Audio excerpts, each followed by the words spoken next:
10 Golden Age stars we now know were autistic. Back then, they called it eccentric genius.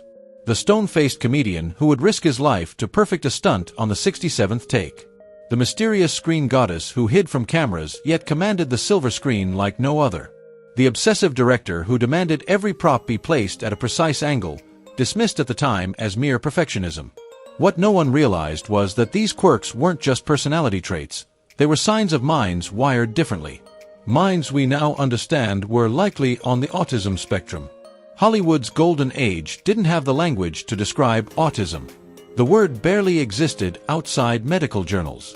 There was no framework to explain why a filmmaker could revolutionize cinema yet need carefully scripted routines just to talk to actors. No explanation for why certain stars could memorize complex dialogue flawlessly but stumble over small talk between takes. Looking back with modern understanding changes everything. What was once seen as odd or difficult now reveals itself as the unique brilliance of neurodiversity. These stars weren't legendary in spite of their differences. They were legendary because of them. Their intense focus, their sensitivity to detail, their ability to see the world from a completely different angle. These were the very qualities that gave us some of cinema's most unforgettable moments. From the chaotic perfection of silent comedy to the raw precision of method acting, the fingerprints of autism were there all along, hidden in plain sight. In those days, eccentricity was tolerated so long as it produced box office gold. Traits that today we recognize as autistic were brushed off as artistic temperament or difficult behavior. Yet those same traits also fueled creativity, shaping film in ways no one else could. What seemed like endless retakes were actually hyperfocus. What looked like nervous mannerisms were carefully constructed shields to survive a world that felt overwhelming. By re-examining these golden age icons through the lens of neurodiversity, we see not just the challenges they faced, but how those very challenges gave birth to extraordinary artistry. Their differences didn't just set them apart, they pushed Hollywood forward. And as history finally catches up, we can recognize the truth. These stars weren't broken or strange. They were visionaries, great not despite their differences, but because of them. Montgomery Clift. Montgomery Clift's method acting wasn't just performance, it was survival. For him, it was less about instinct and more about engineering a system, almost like writing an instruction manual for being human. Every emotion, every gesture, even the flicker of eye contact had to be carefully rehearsed and convincingly staged. Director Elia Kazan once noted Clift's obsessive precision. Biographers describe how Clift would lock himself away for days, building elaborate character backstories that never appeared on screen, dissecting scripts into color-coded fragments, each note tied to a carefully mapped emotional state. To most, this was brilliance. But looking back, it also hints at something else, traits we now recognize as markers of autism. Off-camera, Clift's world grew much smaller. He nurtured only a handful of close friendships and appeared visibly uneasy at glittering Hollywood parties. Visitors to his apartment recalled that his furniture never shifted, not even an inch, year after year, a craving for sameness often linked to the spectrum. What set Clift apart was how he transformed these private struggles into artistry. His scientific dissection of human behavior revolutionized acting, giving cinema its first true psychological authenticity. Yet perhaps it was more than just innovation. It may have been a mask, a brilliant disguise that allowed him to navigate a world that never truly felt natural. Charles Melton. Charles Melton's passion for detail has long been his secret weapon on set. During one production, he reportedly stunned a historical advisor on Henry VIII's private life by demonstrating a sharper knowledge of Tudor table manners than the very expert hired to guide the cast. For Melton, performance was never just about reciting lines, it was about total immersion. Castmates recalled how he would dive into the past with an intensity that went far beyond professional duty, researching the tiniest nuances, the feel of fabrics, the cadence of regional dialects, or the way a candle might flicker at a dinner table. These details might flash on screen for only a moment, yet Melton poured weeks into mastering them. This deep focus mirrored what today we recognize as special interests, areas pursued with unusual passion, often linked to autism traits. Off-camera, colleagues noticed his struggles with small talk and casual interaction, a sharp contrast to his brilliance in character. Biographer Charles Hyam even noted that Melton rarely made eye contact in conversation, unless he was performing, a habit closely associated with autism. But if you think Melton's intensity was surprising, wait until you see our next entry. This legendary actress's behavior on set was so extreme, she would demand crew members be fired if a single prop was shifted even half an inch from the exact spot she had placed it. Joan Crawford. Joan Crawford's obsession with environmental control wasn't vanity, it was survival. One makeup artist from the 1940s recalled that if you dared move a single item on her dressing table, even by an inch, Crawford would spot it instantly. Her distress wasn't anger. It was as though her entire sense of safety depended on that perfect order. Biographers describe her homes as being run with almost militaristic precision. Staff were handed exacting instructions, from the way towels must be folded to how pantry shelves had to be arranged. This relentless need for structure hints at traits we might today associate with autism. Studio notes reveal she demanded detailed, advance notice of filming schedule changes and set modifications, an intolerance for unpredictability often linked to neurodivergence. And yet, what others dismissed as mere perfectionism became her greatest weapon. Crawford's discipline with lighting, camera angles, and self-presentation allowed her to defy time itself, sustaining her stardom long after many of her peers had faded. What some saw as rigidity, she transformed into power, a strategy that kept her in control of both her image and her career. "May I ask my question?" she once demanded. "No now. Right now. I want to ask my questions now. And I want my answers now. You hear?" Crawford wasn't simply a star, she was a force of will, determined to bend both her environment and the world to her command. Peter Lorre. Peter Lorre was more than just an actor. He was a master of scripted social interaction. Watch his performance in Casablanca with fresh eyes and you'll see it. Every gesture, every tilt of the head, every flick of the hand carried the precision of choreography. Nothing was random. According to film historian Leonard Maltin, Lorre would dissect scripts with the intensity of a mathematician, breaking them into rhythmic notations and markings for emphasis.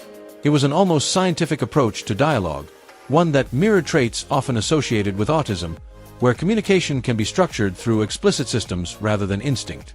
Cast members recalled that off-camera, Lorre often withdrew from social interaction. Some mistook it as arrogance, but in truth, it was the kind of exhaustion familiar to many autistic individuals who spend their energy performing social connection.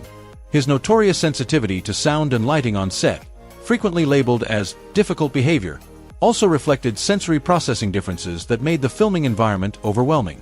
Behind the eccentric genius audiences adored was a man navigating the world with a uniquely wired mind, one that turned performance into both a shield and an art form. Anthony Perkins. Anthony Perkins. A man of patterns, precision, and hidden complexity. The infamous shower scene in Psycho demanded 78 camera setups and 52 razor-sharp cuts. Astonishingly, Janet Leigh once revealed that Perkins could explain the exact purpose of every single shot, having memorized Hitchcock's entire technical design. Alfred Hitchcock himself marveled at Perkins' uncanny discipline, claiming that his movements were so exact, so repeatable, that they only needed to capture his coverage once. That kind of mechanical precision hinted at traits often linked with autism. Biographers note that Perkins dissected his scripts like a mathematician, breaking dialogue into rhythms, marking patterns, and literally counting beats between lines. His process mirrored a mind wired to find comfort in order, structure, and repetition. Away from the camera, however, fame offered no refuge. He famously sidestepped Hollywood's glittering parties, visibly uneasy in chaotic, unstructured settings, a discomfort strikingly familiar to those who live with autism. But before we reveal the top 5 on this list, brace yourself. Coming up is a star so obsessed with cleanliness that he redesigned the hospital bed itself, just to control his environment. And the bizarre rules he forced people to follow just to speak with him? Those will leave you stunned. Howard Hughes. Howard Hughes. From brilliance to breakdown. His instructions weren't casual suggestions.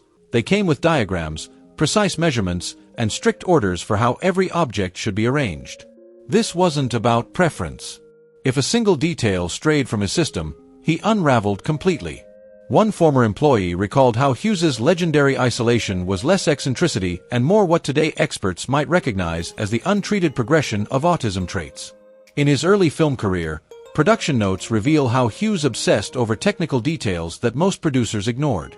While others focused on profits, he spent endless hours tweaking camera mechanisms, perfecting lenses, and chasing the impossible shot. His genius was undeniable, but so was his unusual communication style. According to colleagues, his conversations often felt scripted, rehearsed, even mechanical. Studio memos show that he demanded written correspondence over face-to-face meetings, another sign of his discomfort in spontaneous exchanges. His legendary fixation on contracts, sometimes halting multimillion-dollar productions to argue over a single word, reflected a literal view of language, a trait often tied to autism. What began as mild social awkwardness grew into extreme withdrawal, until the once dazzling innovator disappeared into shadows of his own making. Hughes wasn't just eccentric. He was a man whose brilliance and burdens collided in ways the world could neither understand nor ignore. Stan Laurel. Stan Laurel, the engineer of laughter. Stan Laurel didn't just perform comedy. He built it with the precision of a master craftsman. He could time a laugh down to the fraction of a second, knowing exactly how many frames it took for a gag to land.